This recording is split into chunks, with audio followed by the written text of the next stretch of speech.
Tundu kino tukiguddewo n'emboozi eya Robert Kyagulanyi Ssentamu eyeesimbye okuvuganya ku ntebe ey'obukulembeze bw'eggwanga mu mwaka 2021-2026. Ono atandise okunoonya akalulu ke mu bitundu ebya Kigezi ng'asookedde ekisoro n'abasuubiza okubakolera ekisaawe ky'ennyonyi. Mu kunoonya akalulu mu bitundu bya Kigezi, Robert Kyagulanyi Ssentamu awerekeddwako mukyalawe Babiyitungo n'amyuka akulira ekibiina ky'NUP mu buvanjuba bw'eggwanga Jolly Mugisha n'abalala. Poliisi ezibye oluguudo lwabadde balina okukozesa okuyingira disitulikiti eno nga buli muntu abadde alina okuva mu mmotoka n'akeerera ebbugumu ly'omubiri okutangira ekirwadde kya COVID-19 okusaasaana. Bakiziddwa okuyingira era oluvannyuma Kyagulanyi akubye olukungaana kisawe ky'essaza Playground era ng'eno Babiyitungo asabye abaayo okulonda mukoddomi waabwe aleete enkyukakyuka omulina okuyamba abakyala naddala abalima emmere nga tebalina katale.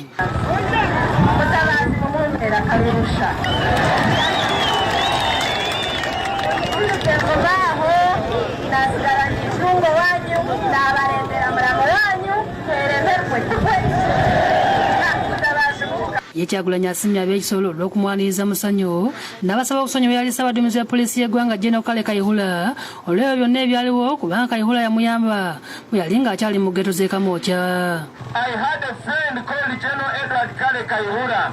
Nali mfite inshuti yitwa General Kale Edward Kayihura mufumbira wacu. We worked together on so many things. Twakoranye ku bintu byinshi hamwe. And I know many of you have seen the pictures. He even used to attend my concerts.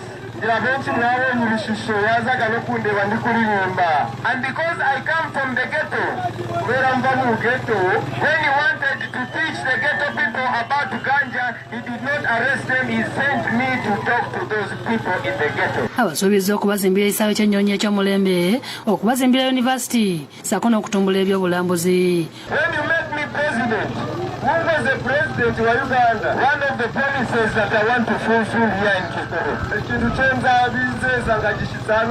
is to have that university. I also know that there's an airstrip here. Is it called Nyakabande? Yeah. That airstrip is called Nyakabande. I know that by now that is supposed to be an international airport. Oluvudde ekisolo agenze mu disitulikiti y'e Kabale wabula nga poliisi emuganya okuyita mu kibuga nga asalinkiriza okutuuka ku ssomero era Kigezi High wabadde lale.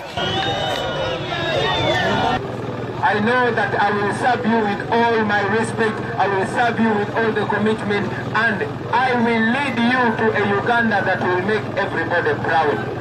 Abamu ku bantu b'omu Kigezi basabye Kyagulanyi bw'anaabayiseemu abakolere ku nsonga z'ettaka. David Tamale yakusakidde eggulu lino ku lwa Bukedde TV.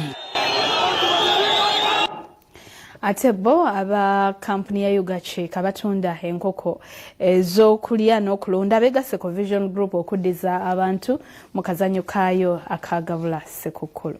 Abakozi ba Vision Group nga bakulembeddwamu amyuka omukuŋŋaanya wa Bukedde Mike Mukasa Sebowa mu kutuuka ku kampuni ya Uga Chick basoose kulambula kyuma mwe bategekera enkoko zaabwe ez'okulya eza Uga Chick Super ne Uga Chick Jumbo.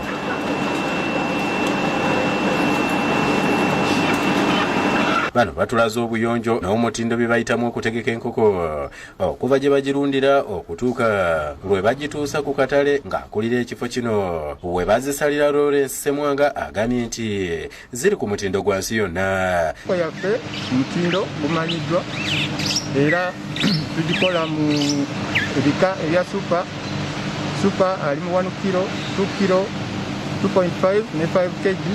Twensuring okulaba nga tuweereza enkoko ey'omutindo ate kyemmanyi ku katale Uga Chick ekyasinze okuweereza enkoko ey'omutindo. Akulira abakitunzi ba Uga Chick James Kiwalabye agamba nti kino bakikoze okuddiza ku bantu ababawagidde ebbanga eddene. Mu kiseera kino eno tuli kuddizaako bakasitoma baffe ababadde bagoberera Bukedde nga tubagamba enkolagana ey'okubanga oyita mu ngeri ez'enjawulo okubanga oyingira akalulu ako okubanga ofunayo. Sebowa asiimye aba Uga Chick okwegatta ku kuddiza abantu mu nnaku zino. Tubeebaza nnyo okuba nti buli mwaka bajja ne batwegattako ate naffe tusobola okuddiza. enkola eno tugikola buli ssekukkulu kyetuba tunoonyawo kulaba nti twebaza abantu baffe batuwagidde. Tetusobola kuwa buli muntu ssekinnoomu, kyetuba tusalawo ne tugamba nti katukole akalulu. Mu lupapula lwa Bukedde, ofuna olupapula lwa Bukedde muko gwokubiri n'ojjuza akakonge, n'oteekamu amannya go, n'oteekamu essimu, n'oteekamu n'ekitundu gy'ova, awo obeera omaze okuyingira mu kalulu kaffe akagabula ssekukkulu.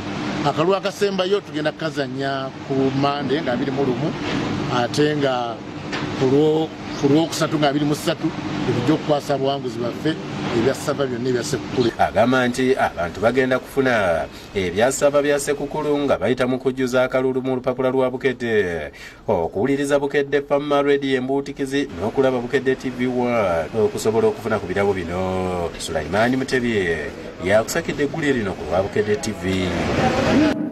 Gula olupapula oluganzi ojjuze akakonga ako oleete wano ku kitebe kyaffe tomanya osobola okuba nga ggwe muwanguzi ebyassava obifune.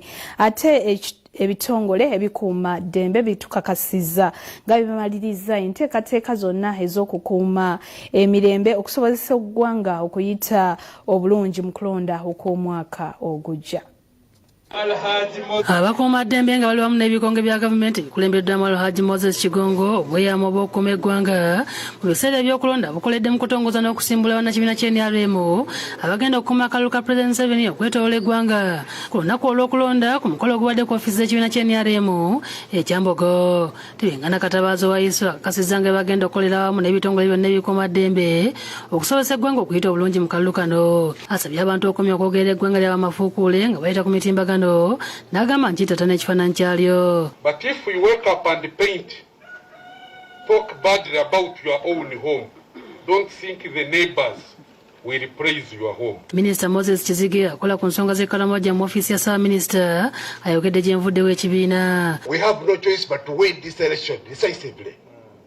Let us not give any space for suspicion. Kino Henry Masiko akiikirira General David Muhoozi agamba nti ebyokwerinda biba birina okunywezebwa mu biseera ebyokulonda. The population need to get the clear message that the enforcement is not an enemy action against the wananchi. Kabiri Babalanda omuwi w'amagezi mu ofiisi ya Pulezidenti ku nsonga z'ebyobufuzi yeekokkodde ekirwadde kya COVID-19 ekibalemesezza okusinkana obulungi bannakibiina n'alabula ne bannakibiina ababulankanya ssente. Anyone associated with fraud will be terminated forthwith. As I mentioned earlier, we have been preparing future leaders and not tricksters. Amyuka ssente w'ekibiina ky'NRM mu ggwanga Haji Moses Kigongo era nga yabadde omugenyi omukulu asabye abagenda okukuuma akalulu ka Pulezidenti okuteeka byonna ebyo basomesezza mu nkola naddala ku lunaku olw'okulonda nga lutuuse. The knowledge you have acquired from here, put it in use so that we can see the results and you gain out of that. Kigongo era basabye okwagala ennyo ensi yaabwe n'ogezaako ennyo okulaba abakuuma emirembe. Oluvannyuma Kigongo abasimbudde okugenda okutandika okukola emirimu gy'ekibiina.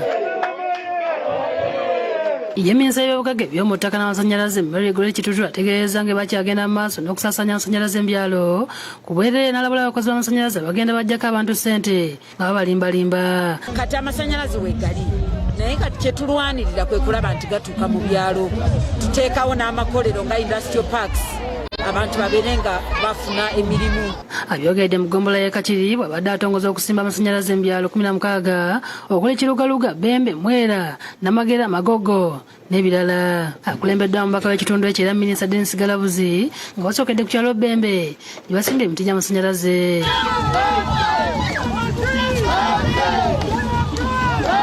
Beegatiddwako Minisita Rosemary Nansubuga Sseninde abategeeza nga bagenda okkwongeramu amaanyi okulaba nga bakulaakulanya Busiro North. Ebintu byonna babifutanka ne bafuba okulaba nga tebibatuukako musobole okunyiiga mukyawe Museveni. Minisita Kitutu atuusewo ku ddwaliro lya Kititi Health Center 3 nga nalirambudde n'ategeeza nga bagenda oditeekako amasannyalaze. Oluvannyuma batongoza okusaasanya amasannyalaze mu ggombolola eno ng'emikolo gibadde ku kyalo Magogo. Minisita Galabuzi asiimye Pulezidenti Museveni olw'okutuukiriza ebisuubizo bye wabula ng'ategeeza nga bwakyagenda mu maaso n'okulaba nga buli muntu ava mu bwavu. Basuubiza ati ngenda kuwa ebibiina eby'obwegassi ssente.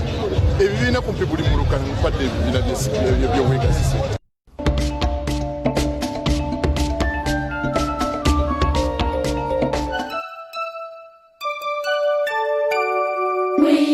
you a Merry